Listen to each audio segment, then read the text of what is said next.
We are two girls, me and my sister. I was not lucky enough to be born the second girl. I was born the first girl after two boys. And as you know, in our community, girls are groomed to be married and to be given off so that the boys could have a good life. So one morning when I grew up, I think I was around 6 years old, I could see my brothers every morning picking bags, going to school. And I was like, what is going on? Why am I not going? Where do they go and come back? I was so young, I could always remember, but I don't know. I just wanted to go where they went. I don't know where, but I just wanted to follow them. So every morning I would wake up and tell my dad, I want to go to school. And he will be like, you girl, just go, stay at home. So I kept going to school, not registered. I went every day and the teacher would say, you're not registered. And I will just wait and go back home until one day my father said, I think this girl can just go to school. So I went to school. I started studying under a tree. We used to use sticks to draw ABCD. So we used sticks to draw like either A or B, or we will draw on the sand. And we proceeded and ended up in iron sheet classes, and a blackboard came. We ended up having books and pencils. And I was so lucky because the schools that I went to are in between national parks. So there will be tourists coming from one national park going to the other national park. So when I went to school, I had this urge to study, not for myself, but I really wanted my father to be pleased with me so that he can keep me in school. So the tourists will come and say, okay, in this class we want the first girl and the first boy. So guess what? The first girl will always be me. So the first scholarship I got it, I think, when I was around maybe 10 years old. That lady was called Tina Connor. And we went ahead with her until I got to upper primary. I got another scholarship from a madam from Denmark. Her name was Christian Hansen. And we ended up with her until the exam that I was supposed to go to high school. And they came back, other sponsors from a conservancy, and they said, okay, this class is going to go to high school next year.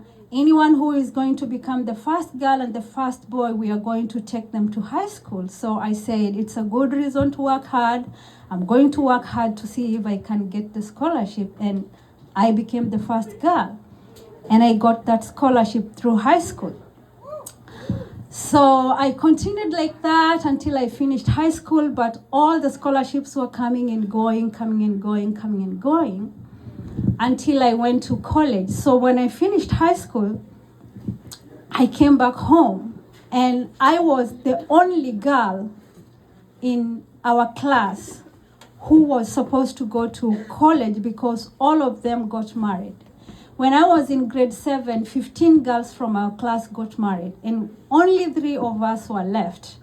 So the 3 of us managed to go to high school, and when we finished high school that December, the other 2 got married. So I was the only one left.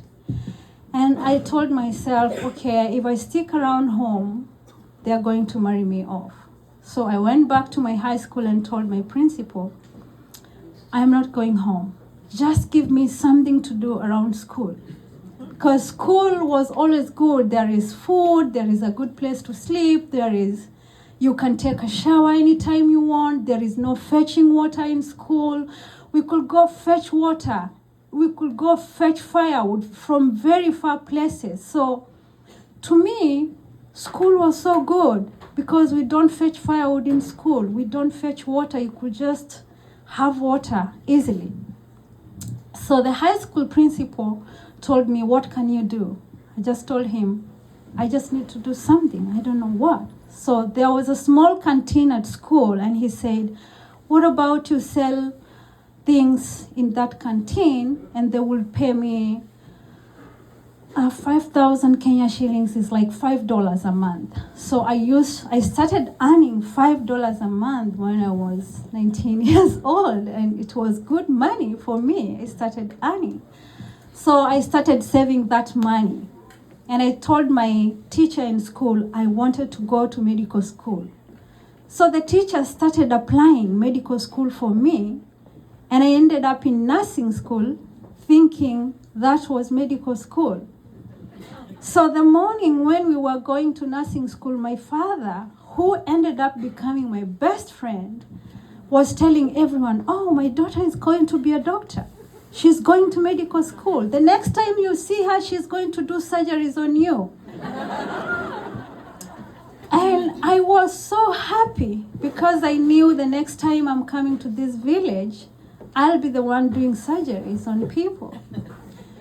So that day we really waited because there was a very huge transport problem in our area. We stayed in that stage from 6 a.m. The next bus we got came at around 6 p.m. So we went, I got admitted in school, had my first 3 months block in college, and I thought, oh, I'm going to be a doctor. So when I went to the wards, nurses were not even in lab coats. So I was like, why am I not in a lab coat? I thought doctors were in lab coats. And the nurse in charge told me, young girl, are you crazy? Just pick that bedpan and go and put them at the sluice room. And I started telling myself, oh my God, I don't think I am at my destination. I did nursing for the 3.5 years. But I promised myself that what my father was telling people that morning, one day, I will have to become a doctor. And every time I went home, I tell my father, I don't know how I will become a doctor, but I know one day I will become a doctor. And I finished nursing, and I went to work in a hospital nearby home. I was a very good nurse. I did nursing with all my heart, and in 2017, I won an international award working as a nurse at home. And I kept applying for medical school from 2010, and for some reason, I don't know why I was not being admitted in medical school. And one time, Barbara, who was the only person, every time I went around telling everyone, I really want to become a doctor, everyone looks at me and tell me, why do you think you want to become a doctor? Why do you think you want to become a doctor? But the first time I met Barbara, I told her, I want to become a doctor. She was the first person who took me seriously and told me, you want to become a doctor, then you have to become a doctor. She went down to her computer and started searching schools of medicine. And in 2010, she brought me here for the first time, trying to put me into medical school. We went to so many states. We went as far as Nevada University, trying to see if I can get into medical school. And it was just, I don't know, I could go anywhere. I could be told to do exams, and nothing was happening. So we started doing that with Barbara. And every time she will write me emails and tell me, you know what, one day you're going to become a doctor. And I'll tell her, I really want to become a doctor, but I don't know why I'm not being admitted into medical school. So in 2010, she brought a group of women to the Masai Mara, where I met Karen, who adopted me later. And when we were talking, I told her, I just graduated from nursing school. I have a diploma in nursing, but I think I need to go back and do a degree in nursing to see if I can go to medical school. And from that time up to today, I ended up becoming a Rolly. Papa Jim had to adopt me because I just couldn't leave them. They took me through nursing school, a degree in nursing. I went back, did a degree in nursing. And after that, they brought me here. They wanted me to put me into nursing school in University of Pennsylvania. But I went back home and I told myself, I want to become a doctor. How am I going to go to University of Pennsylvania, continue being a nurse, and I want to be a doctor? So the next thing they saw on Facebook is that I had a wedding. And everything like got shattered for some time. But at that point, I was just like at the point where I am like, okay, I just want to sit back and refigure my life and see what happens. So I got married, continued applying for medical school. I started applying medical school in 2010 and finally got an admission in 2017. My daughter was 2 years at that time. So I had an admission, had a husband, had a child, but I wanted to become a doctor. So I called Karen and she said, I am going to do this. The only thing I told my husband is that, you know what, I'm going to medical school. He was like, how?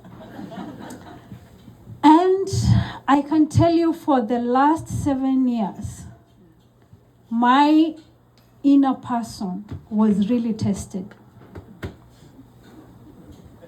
Because I had Karen here, husband here, and children. And every morning I woke up, I would not think about anything else. All I thought about is that check that she signs every year for me to be able to go to school.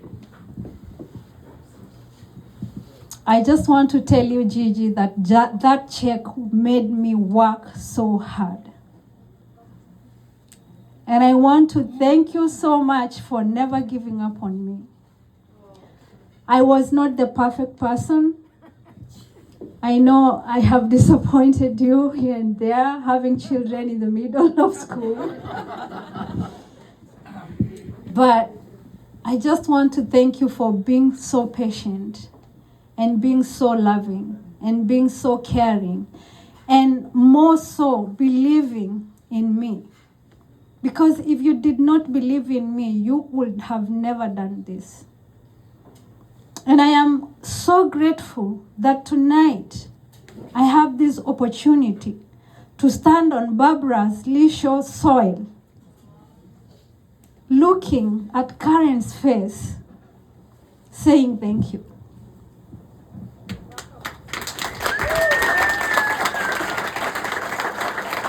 Because these are two people who invested everything in them to make me who I am today.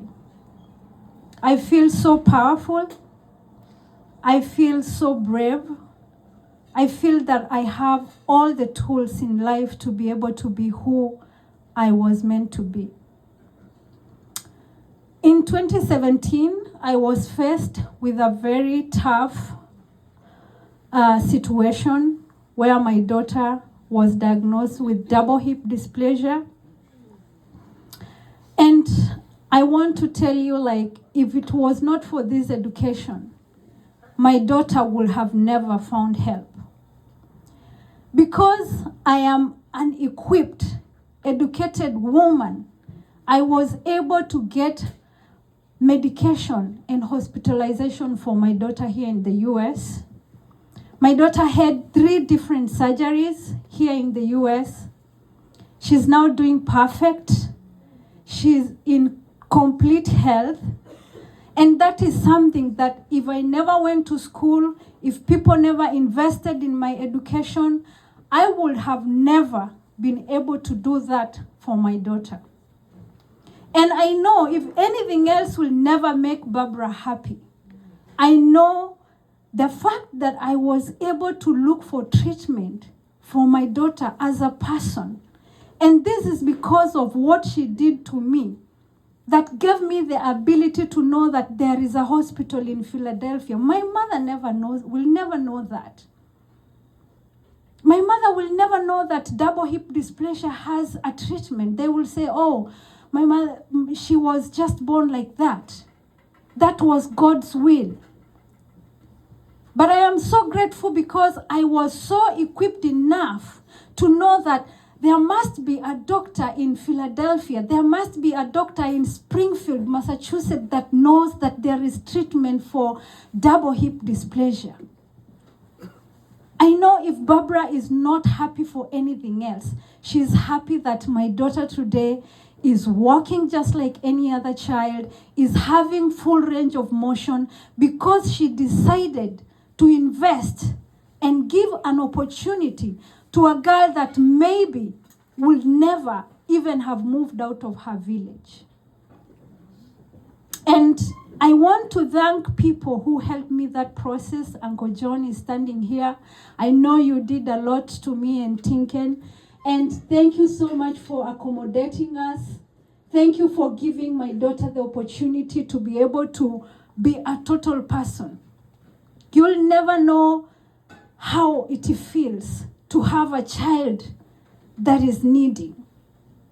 And I just want to thank you because you gave us that opportunity to be able to have a place to run to at our biggest point of need.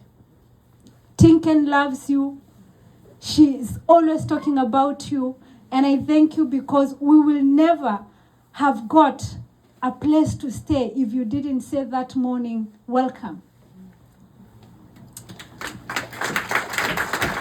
I just want to say thank you to Papa and Gigi. Thank you for taking me as your own daughter. Thank you for everything you have done to me. I am today as the women I saw many years ago and felt like I want to be like her. When I was growing up, I saw women come to our school and all I said to me, like, when will I ever be like that lady? When will I ever be that powerful? When will I ever stand in the front of people and talk like them? But I am so happy that tonight, all of you are seated down, listening to a powerful woman.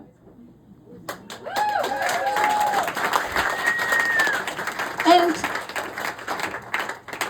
this is a night that has changed my life so much because I have always told myself, like, when will I ever stand in front of people and tell them I am a doctor?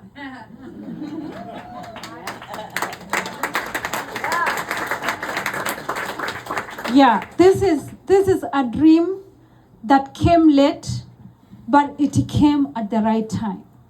Because I feel like I know how much it means to me now, how much it means to my children, how much it means to my community. And all I want is just to go back home and be able to give help to the people who need me the most. And I just want to promise you that I am going to build one of the best hospitals in Loitoktok that is going to be the leading research center so that people in our country will not have to go to faraway places seeking for treatment.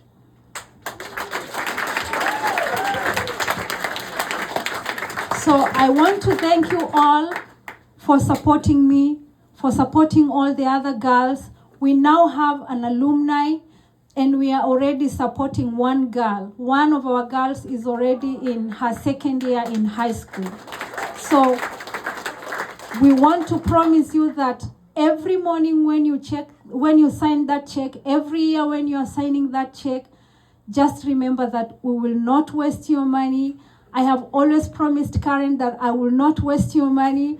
And tonight I'm here to tell you that I have done it. We have done it. And I am so happy because I was given one opportunity in life. And I'm so grateful because I was able to use it well. And I am one of the girls that is going to keep this going. We are supporting one girl already. I am sure when we start getting those money from medicine, we'll be able to support more other girls. Thank you so much for all of you who came here. Thank you for coming. And thank you for all you do. Yeah. At this point, I just want to give a gift to Karen.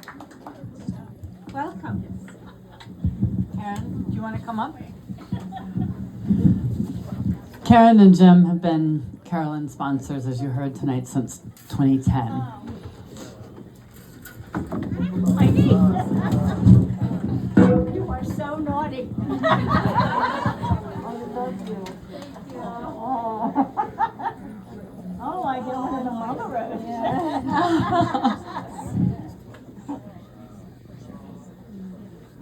Ashuka.